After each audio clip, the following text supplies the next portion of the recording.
The pink pill is the pink pill now. Put your piggies up now, up now, up. Live well to the extreme now. Put your piggies up now, up now, up. Hey, it's Pinky. You're on the Pink Pill YouTube channel. Be a love and like, share, and subscribe. Pinky's up. Hey guys, Chris here again from the Pink Pill. I want to have a serious discussion about something. I just recently posted a success story of one of my followers who followed my teachings on the Pink Pill and landed an amazing husband who is a successful, gorgeous provider. And within the testimony, she mentioned that the things that she'd learned in the Pink Pill about how to be a good guest and how to present herself landed her in the good graces of her future mother-in-law. She simply said in her testimonial that her mother-in-law likes her now. And one of the responses was, what's she mean by that? Her mother-in-law likes her now. So you mean I gotta kiss up to white women? Ugh, ooh, ugh. Okay, let me tell you something. If you think that you can navigate in a world and not have to work to build rapport and get into the good graces of people, you're going to lose, okay? Here's the deal. Whether it's a future mother-in-law, whether it's an employer, whether it's an employee, you gotta learn how to build rapport and cultivate relationships so that you can effectively network, so that you get what you want. I need for you guys to abandon this idea that you just can just show up and just be like, you just gonna have to take me, hi, I ain't kissing up to you, blah, blah, blah, blah. How's that working out for you? How many proposals have you had? How many promotions have you had?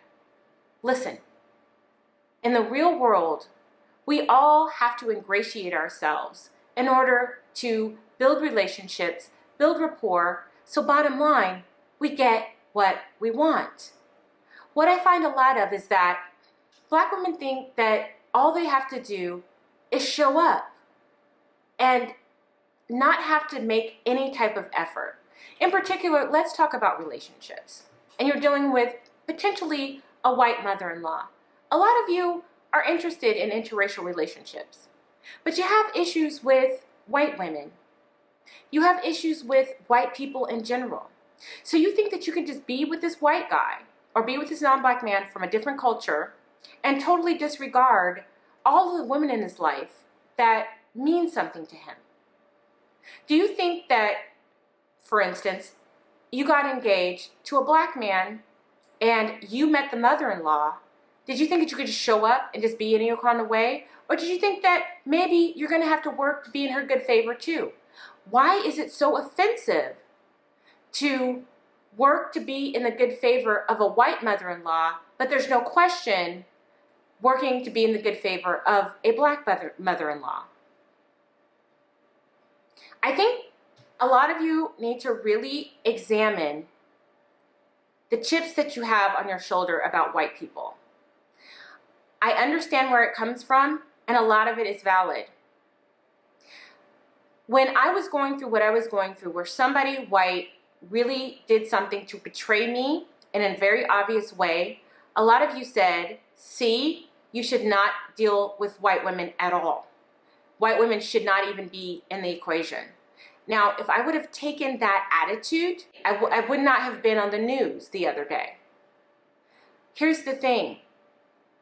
With life, you have to take chances. In life, you're going to have to put yourself out there. In life, you're going to have to be vulnerable. And so to shut yourself off from all these potential blessings and opportunities because you aren't going to kiss up, you're going to end up being alone, you're going to be stuck in the same job, you're going to be stuck in the same situation because you absolutely refuse to be hopeful and open. And here's the thing. when it comes to building relationship with people, whether it's romantically or professionally, you have to be open. You can't expect for people to come to you. The ideal is that you guys come together. But here's the thing. When it comes to getting in the good graces of people, whether it's a boss, whether it's a future mother-in-law, whether it's a sister of your boyfriend, whether it's a friend of your boyfriend, people, you want to present yourself in a way that you're likable and not have a chip on your shoulder. And that's what a lot of people have complaints about when it comes to Black women. Look, I get it. We get rejected a lot. And sometimes it just hurts less to reject before being rejected. I get it. But if you go through life that way, what's going to happen is you're going to miss out on so many opportunities because you're going to turn so many people off because your energy is so closed off. And you've made assumptions about people that if it were the other way around, you would feel were racist and prejudiced against you. If people made assumptions about you based on the way you looked or from your background, you would call that something ugly. But when you do it, it's just, I'm not gonna kiss up. You're gonna have to like me the way you like me. You're just gonna have to like me the way I am. And the fact of the matter is that the most successful people in the world know how to build bridges. They know how to cultivate relationships. They know how to be a little bit hopeful and vulnerable and to meet people in the middle. And so if you go through life being afraid of being rejected, assuming and projecting that every non-Black person has it out for you, or you think that you only have to be nice to that white guy you like and you don't have to worry about anybody else in his life, I have news for you. White men are cultivated differently, okay? They are cultivated to have a love and respect for the women in their lives. And if you can't understand that, respect that, accept that, then things are going to be really hard for you in the long run. You're going to have to learn to take down that defensiveness. You're going to have to learn how to dial it down a little bit and not making so many assumptions, and meet people where they are and build rapport, okay?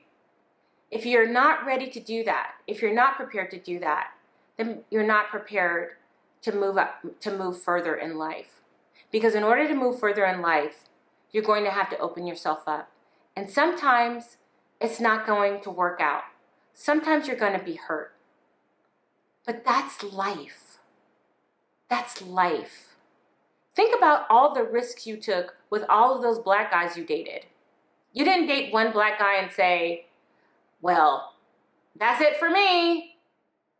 A lot of you have given Black men chance after chance after chance. A lot of you have given Black people in general chance after chance after chance after hurting you repeatedly, but then have a certain set of expectations that are totally different from everyone else. So I would just ask that if you want to be successful, because you're not doing me a favor, you're doing you a favor. If you want to be successful professionally and personally and romantically, you're going to have to meet people in the middle. You're going to have to stop being so defensive and stop thinking that every person is out to get you. It's a lonely place to be. It's not a good place to be. And it's not going to be a successful place to be. So that's what I have to say about that. I know it might have sounded harsh, but here's the facts of the matter. We need to be more open. We need to be more vulnerable. We need to be more open to take risks. And yes, you are going to make the wrong choices sometimes. But again, you pick yourself up, you learn the lesson, and you keep going. But the lesson shouldn't be that you're just going to give up and you're just going to shut yourself off. If you do that, the only person that loses is you. I'm Crystalline Karazin, the creator of the Pink Pill franchise. Thank you for listening. Thanks for watching. And pinkies up.